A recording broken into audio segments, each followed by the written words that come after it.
Hi, everybody. Today's classic comes to us from previous hosts Katie and Sarah.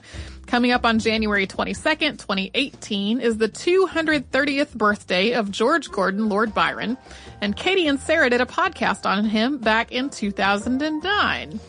So not long after we came onto the show, we got a request from a listener named Alexandra to talk about, quote, Lord Byron's terribleness. And Katie and Sarah definitely get into that here. Byron was described as mad, bad, and dangerous. And a lot of disturbing stuff comes up in this episode, from animal cruelty to rape and an incestuous relationship with his half-sister. Folks should also know that there is a podcast in the archive about Byron's daughter, Ada Lovelace, as well. And at the end of this episode today, if you're considering sending us a note about how to say bosun, we're already aware. Enjoy! Welcome to Stuff You Missed in History Class from HowStuffWorks.com.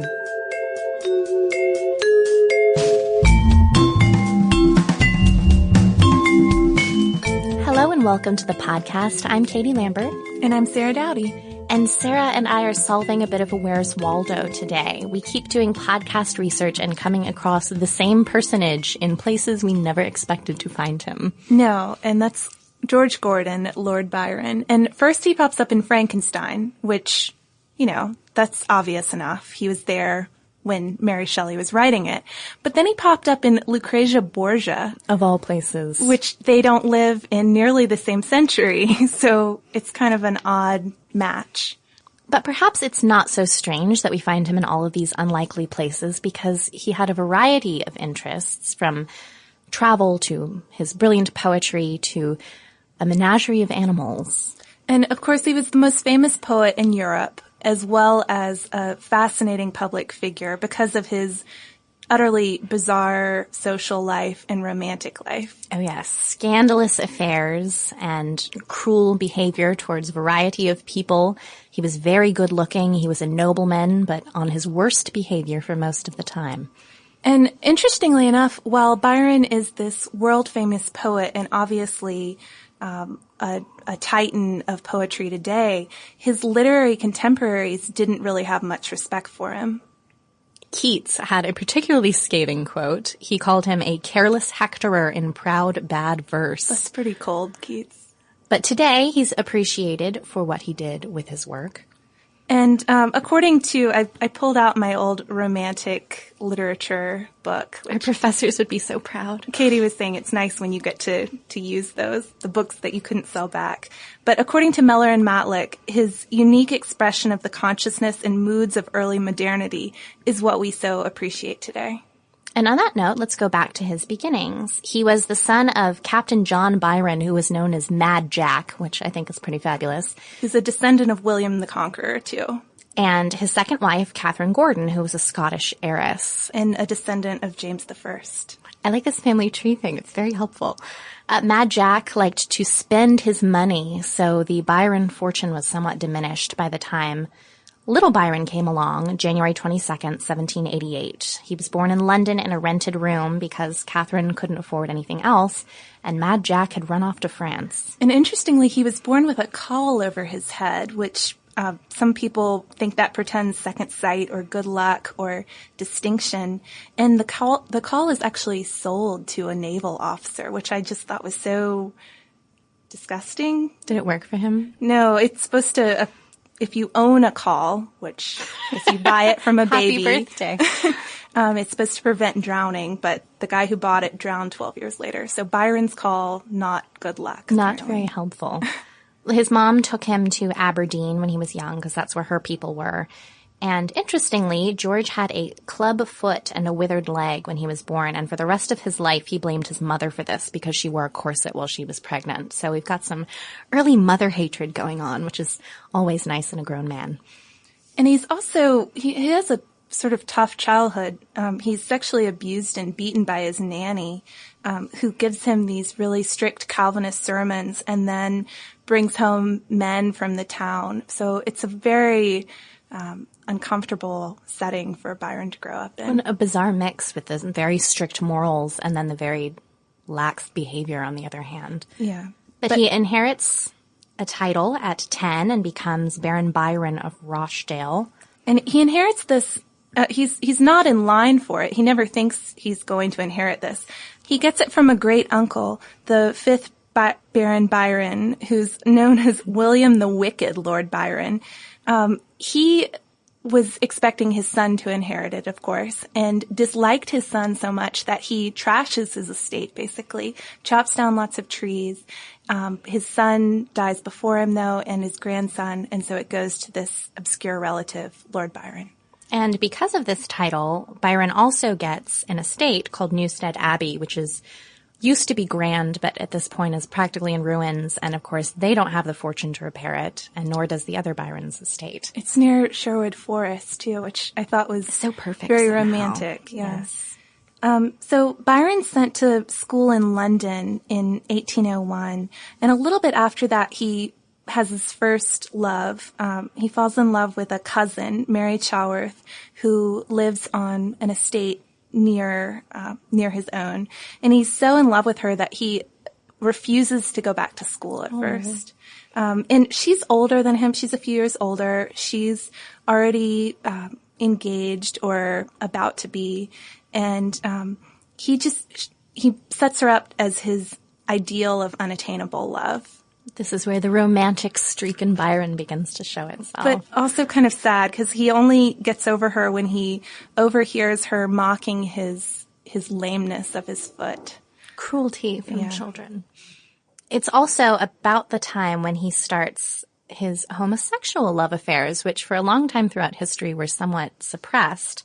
It's reported he has sexual relationships with Newstead servants of both sexes at this time. He has a servant named William Fletcher, who's by his side from the age of 16 until almost his death, and William is a very good-looking man. And he also strikes up and this is his quote, violent though pure love and passion for a guy named John Edelston, who's a chorister, and Edelston gives him a cornelian as a present, and Byron wrote lots of poems about him, and that's the person most people think of when they think of Byron's bisexual reputation. It started with John. And also, further fueling Byron's reputation, when he's a teenager, he meets his half-sister, Augusta Byron. They didn't know each other as children at all. They meet when he's about 15, and it's suggested that they later have their own sexual relationship. So, oh yes, Augusta will come back up. Yeah, you'll hear about her some more. So you can see everything starting to come together to make Byron this rascally character he ends up being. Well, and some of it's confusing. You had mentioned something about the guy who was leasing Newstead. Yeah, Lord Grey, who was leasing Newstead until Byron reached his majority, is thought to have made some sort of sexual advance at the young Byron that so shocked him that the two break and don't talk to each other again, even though Byron's mother is very much a fan of Lord Grey and tries to reconcile them. Byron wants nothing to do with him. Well, and since Byron sort of hates his mother, that would actually make more sense. So at this point, he's got a mother he doesn't like, a father who's abandoned him, abusive relationships, and who commits suicide. Right, and some other confusing personal relationships. But in 1805, he's off to Trinity College in Cambridge, where he seems to have a pretty good time racking up lots of debt. He had, 12,000 pounds in debt before he even reached his majority? I don't even know how you do which that. I think is 21. So there aren't credit cards. I don't know what Byron would have done on a modern college campus. I have no idea. But this is actually where he'd met John Edelston that I mentioned before. Yeah. And this is also when he starts writing his poetry. Yeah, he writes some early poems and prints them in a volume called Fugitive Pieces. And he also makes his best friend at Cambridge, John Cam Hobhouse, who gets him into politics, something that as a future lord, he'll play a role in. And Hobhouse is his best friend for life, truly BFF. He's the best man at his wedding. He travels with him all around the world, and they have a falling out for a while, but he ends up being loyal to the end. And his diaries are part of the reason we know so much about Byron. Yeah, and my favorite Byron at Cambridge story that just shows how bad he was, but in kind of a funny way at this point at least. Cambridge bars students from having dogs on on campus. And so Byron chooses to have a tame bear as his pet. And Cambridge can't do anything about it because they don't have any rules about it. And he even suggests in a letter to a friend that his bear companion should sit for a fellowship. So Byron has a long love for animals. He really likes dogs. He keeps his bear with him when he moves back to Newstead. He actually has dogs as companions almost until his death. I really want a bear now, but I have a feeling our boss would not go for that. No, we might have to ask him a little bit later. This is also around the time his first volume of poetry gets published, House of Idleness, in 1807. Yeah, and this is obviously deeper work than the fugitive pieces that were published earlier. This is actually a complete volume. And we probably wouldn't know much about the House of Idleness except that he's mocked for them in the Edinburgh Review, and he writes a comeback couplet satire called English Bards and Scotch Reviewers, which gets him his first recognition. Oh, the cutthroat world of poetry. Yeah.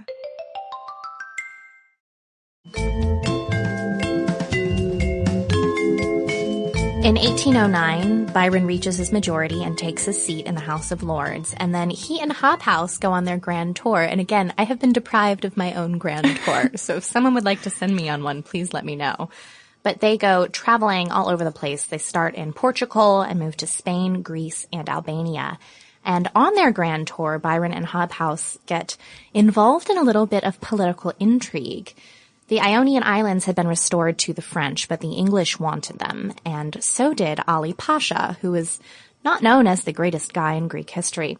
So Byron and Hobhouse get used by a guy named Spiridion Foresti. He entertains them and then mentions, why don't you go to Albania and see Ali Pasha? That would be lovely, because he wants to sweeten his own deal. So as Byron and Hobhouse go off toward Albania, the English come toward the Ionian Islands, and they were really upset, I think, when they both realized that they weren't as sophisticated as they thought they had been. You can just imagine them finishing Cambridge and thinking they're pretty clever. And publish their poetry, publish some satire, and then go and get used by some guy named Spiridion. And around the same time, Byron starts Childe Harold's Pilgrimage, which is one of the works he's best known for, his Oriental Odyssey, that's very much semi-autobiographical. And I would like to interject with no segue whatsoever that at this time he also shoots an eagle, which is one of my favorite facts I found, and there are so many of these. We could have researched him for days. That doesn't gel with my animal lover point from earlier, Katie. He also decapitated a goose at around this same time. So he loves them, but sometimes he kills them. Sometimes you do kill the things you love. And during this trip, Byron also has many, many more affairs with both men and women, and he meets Niccolo Giraud, who he will later mention in a will of his, leaving his money, but it ends up being revoked. And while they're gone, their friends back home are writing both of them letters in code about what's happening to gay men in England. At the time, you could be hanged for the quote-unquote crime of homosexual behavior. So it's possible that he and Hobhouse also had some sort of intimate relationship, but whatever was going on, they were kept abreast of the news in England, and this will become important a little bit later with Byron's marriage. But for now, we'll head back to England. Yeah, so they go back to London in July of 1811, and Byron just misses his mother's death, but quickly gets to work in the House of Lords and gives his first speech in 1812, which was urging tolerance against riotous Nottingham weavers. You could get the death penalty at the time for breaking your frames, basically. And his second speech is about Irish Catholic rights. So he's got these very liberal sort of ideas. Right, social reform. And 1 month after this first speech, the first two cantos of Childe Harold's Pilgrimage, which he was working on the Grand Tour, are published. And Byron later writes that, "I awoke one morning and found myself famous." And that is one of his most famous quotes about how one day everything can just change. Yeah. And after this, he begins an affair with a married woman named Lady Caroline Lamb, who has read Childe Harold and decides she has to meet this guy. And she writes him a fan ultimate letter. Fan. Oh, yes. She adores him. And he meets her and he's not too impressed by what he sees. She's really not his type. But they end up carrying on this scandalous, torrid, passionate affair. and she almost leaves her husband for him. Yeah, Byron's friend John Hobhouse encourages him to not elope with her and sort of narrowly prevents this enormous scandal. Which is probably a good idea because things were a little too hot and heavy, down toward the insane side. Yeah, when he breaks it off with her, Lady Caroline organizes a bonfire where the village girls congregate and burn an effigy of Byron. And then they dance around the fire and toss in copies of his letters to her and his gifts, little gold trinkets. And she's so worried that this is going to make people think she's crazy and even write some stuff about it. But, I mean, it kind of does. I don't know. If you wanted to throw a bonfire, I would probably come. I would even burn people in effigy if necessary. Ends up not looking very good. But they continue a correspondence, interestingly enough, that turns increasingly literary. And she even publishes a book, this real kiss-and-tell novel called Glenarvan, which just exposes the character of Byron to the world. Well, and she's still keeping up her crazy antics. She completely freaks out, to use scientific terminology, and she creates these really public scenes. She suddenly shows up at his house, often in disguise, and creates scenes there. She writes some crazy letters. Hobhouse writes in his diaries that once she came in disguise to the house and then tried to grab a sword and stab herself, and they managed to stop her. And she also is said to have sent her pubic hair to him in a letter, which isn't something I would want from an ex, in case any of you are listening. She lost a bunch of weight, and he had a really mean quote about how he was being haunted by a skeleton because she'd become very emaciated by this time. And kind of feel bad for Miss Lamb. And she's the one who had labeled him mad, bad, and dangerous to know, which is probably the most famous description of him. Yeah. So she really kicks off this string of sort of unfortunate lovers he has before his marriage, though. He takes up with Lady Oxford. And this made me so angry. She's the mother of 6, which is not the part that made me angry. But Byron shares Caroline's letters with Lady Oxford. That's rough. Reading the ex's letters, and then even lets her respond to some of them and sign her initials at the bottom, which, of course, devastates poor Caroline back home. And he's taking up with Lady Frances Webster, and around this time, probably also starting a love affair with his half-sister, Augusta, who is married to Colonel George Lee. And some say that her child, Elizabeth Medora Lee, is really Lord Byron's. So during this, he's writing all of these gloomy tales, like the Corsair and the Giaour, these sort of oriental escapes for him, for his reckless love life. And what to do when you're having too many affairs and you don't know what to do? Get married. Take the straight and narrow and go ahead and get married. It's going to work out really well. Maybe you can sense the sarcasm. The person he decides to marry is Lady Caroline Lamb's cousin, Annabella Milbank, who is absolutely nothing like him. He could not have picked someone more unsuited to him if he tried. She loves math, and she fancies herself and morals, a moralist. According to your outline. Yes, I have. She likes math and morals. And they get married, and things aren't good from the start. There's this sort of bad omen, too, and Byron is a superstitious man, so he really doesn't like this.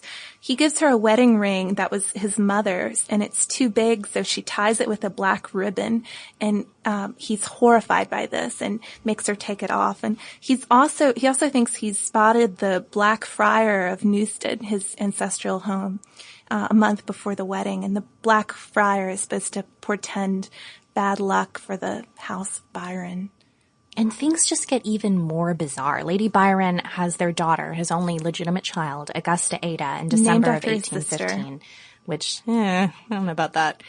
And apparently he paced the hallways all night with loaded guns when they were getting married, and when they have the baby, does something even weirder. He smashes bottles with a poker while she's being born, which I just saw that, alone. There was no explanation for it.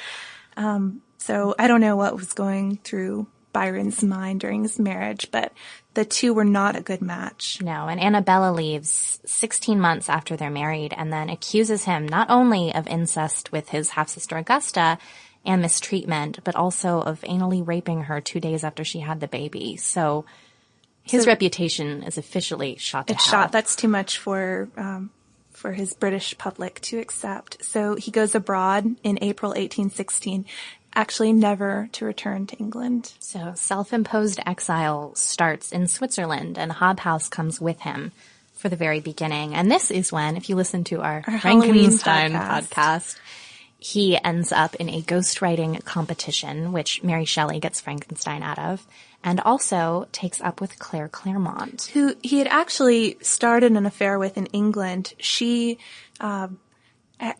you want to say she followed him? She actually goes ahead of him, knowing he'll be there soon enough. He really has a low opinion of Claire Clairmont. He calls her a foolish girl in a letter to his sister. He basically makes it sound like he couldn't avoid her. She was so into him, there was nothing he could do. Which is ridiculous, because this didn't keep him from sleeping with her and conceiving a child with her, who is born when they leave in January 1817. She's born Alba, and later her name is changed to Allegra, which is that's kind of a strange thing to do. But I think so too. And her life is so sad. Things don't go well for little Allegra. He says he will not give Claire Clairmont money to raise the child, which he could easily have done. He had the money to do that then. This probably has to do with his low opinion of her. Yeah, so he's just not going to do that. He doesn't trust her. So instead he takes custody, and he won't tell Claire anything about her. And then he ends handing her off to a bunch of other people, and she ends up in a convent school where she dies at age 5, and no one visited her but Percy Shelley. Yeah. Not even her parents. So sad story there, and another example of Byron's cruelty with women, which will be a running theme for a little while.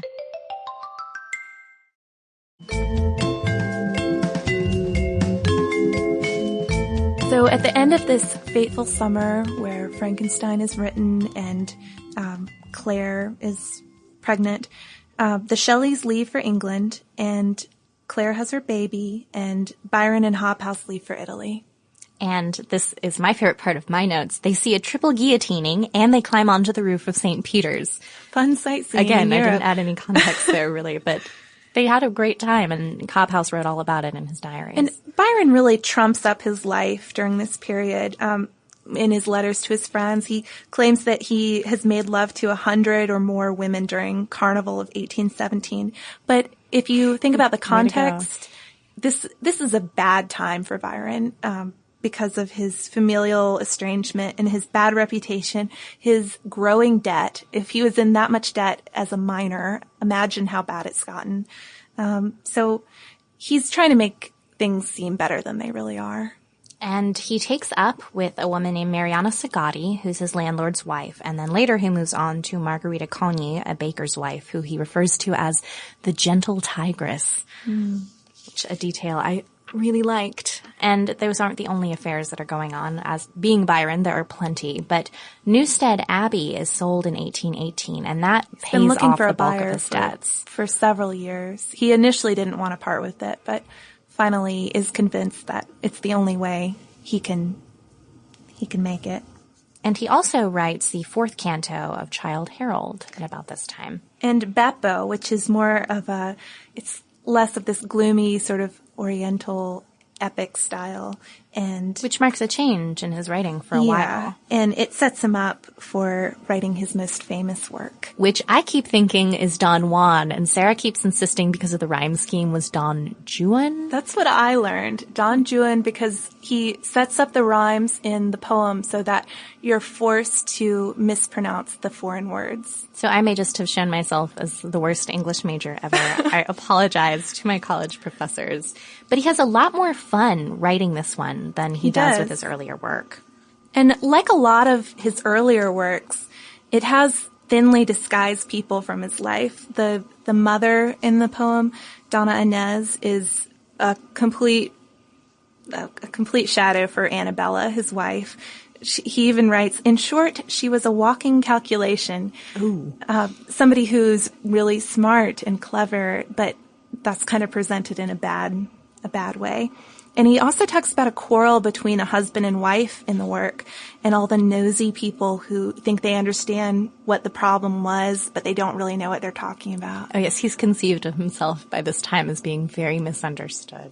And he's really an editor's worst nightmare, too. Since Sarah and I are editors, we took a lot of, we empathize with this position. Yeah, in a letter to John Murray, who is the publisher of the first 2 cantos, he writes that I will have none of your damned cutting and slashing. So, I would really hate to get something like that from one of my writers. That's when we go downstairs and buy some peanut butter M&Ms. But around the same time, also Byron's gained a lot of weight, which, Sarah, you said you remembered hearing. I had always learned in English that he battled with his weight for his whole life and would yo-yo diet. And I didn't see a lot on that, except that he had gained a lot during this time and that he was a pretty pudgy little kid. So if you know any more about that, please email us at historypodcast@howstuffworks.com. We'd love to hear more about it. He also meets Countess Teresa Gamba Guiccioli, who is either 17 or 19. We've come across a couple different ages. Different accounts. But she's married to an older count. 60-year-old count. And she's young and beautiful, and she loves Byron deeply and knew him intimately. And she thinks she understands him like no one else. She believes he's a good man and he's misunderstood and has somehow incurred this terrible reputation. I don't think it occurred to her that maybe she just saw one side of him and everyone else saw the other sides. But she writes a book called Lord Byron's Life in Italy to vindicate him. And he becomes her cavalier servant, which is the gentleman in waiting, but basically it's a socially accepted lover.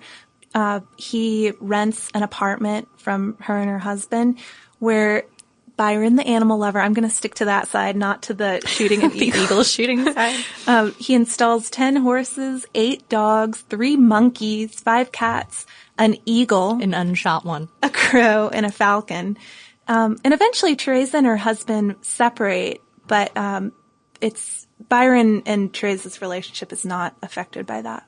He actually gets pretty close to her family, her father and brother, who are members of the secret society, the Carbonari, which has the aim to free Italy from Austrian rule.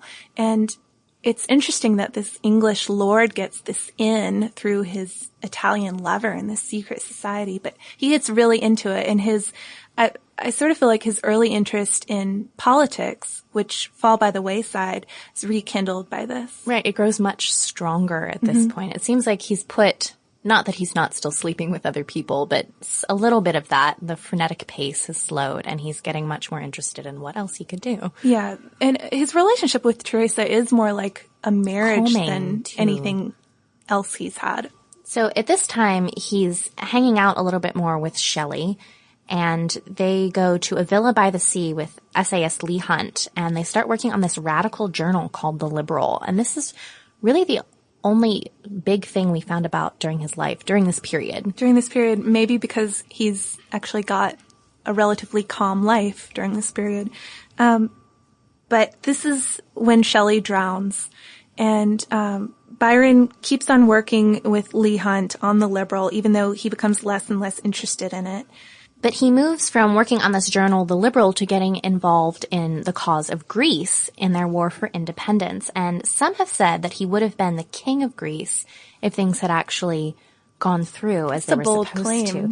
It is a very bold claim, but, I'm willing to think that he could do it. And around the same time, he meets a guy named Lucas Kalandritsanos. I'm positive I'm not pronouncing that correctly, who is part of his little ragtag army that Byron had gotten together in this Greek liberation thing, and he adored him, but his love was unrequited. And Lucas was with him when he died, which was at age, 36? 36 or 37. Byron was very, very much committed to the Greek cause against the Turks.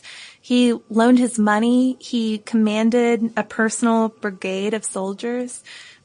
He was pretty brave and a Greek hero. And Byron contracted his fatal illness when he was en route to a Greek campaign. He gets rheumatic fever by April, and he dies on Easter Sunday in 1824.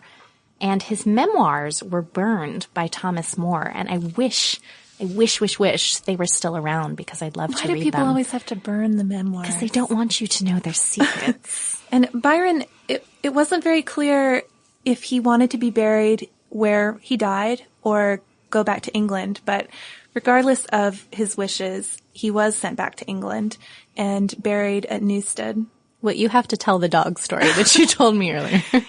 When he was a young man, he initially set up a pact for his favorite dog, Boatswain, who had died of rabies, and an old man who worked the grounds, to all be buried together.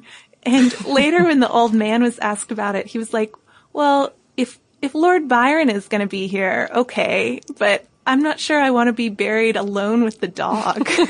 So none of that happened. The dog is buried outside, Lord Byron in the crypt. So now you know that you can make pacts with people about where you'd like to be buried. Random people in your life. Byron is interested in it, apparently.